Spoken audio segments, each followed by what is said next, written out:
The story of King Jaja of Opobo is a dramatic tale of a man who forged a kingdom from nothing, only to have it stolen from him. It is a quintessential story of African resistance against colonial ambition. His journey began in turmoil. Born Jubo Juboga around 1821 in Igboland, he was kidnapped as a boy, likely by the Arrow Confederacy, and sold into slavery.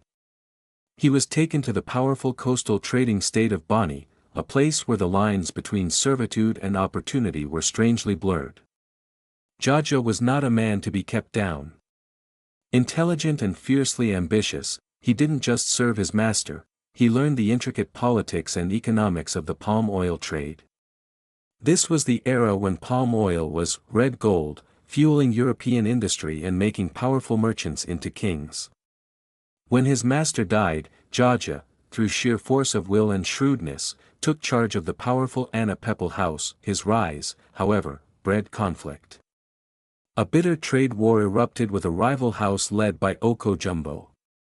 Refusing to be destroyed, Jaja made a bold decision. In 1869, he led his followers in a great exodus, breaking away from Bani to found his own kingdom, Opobo. He declared himself King Jaja, the first Amanyanabo. He chose his location with the eye of a strategic genius, positioning Opobo between the palm oil producers inland and the European ships waiting on the coast. He then did the unthinkable, he cut out the middlemen. Jaja barred European traders from going upriver and prevented African rivals from passing through his territory.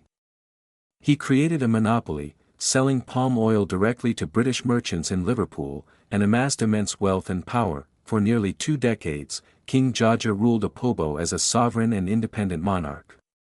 He was a complex figure, a trade rival to the British, yet he sent his own children to be educated in Glasgow and built a secular school in Opobo, staffed by white teachers.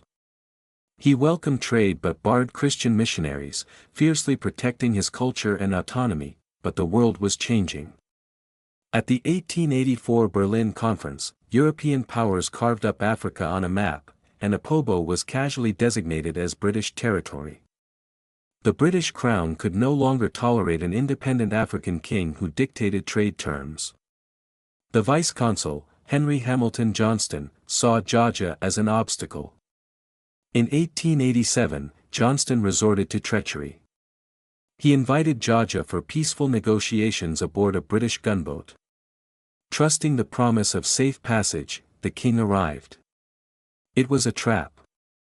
The moment he stepped aboard, he was arrested. His empire was stolen from him in an instant. After a sham trial in Accra, he was exiled thousands of miles away, first to London and then to the Caribbean island of St. Vincent. Even in exile, his presence caused unease. The people of Barbados, themselves of African descent, were angered by the British treatment of an African king. In 1891, after years of petitioning, a broken Jaja was finally granted permission to return home. But he would never see his kingdom again. He died on the voyage back, a final, cruel twist of fate.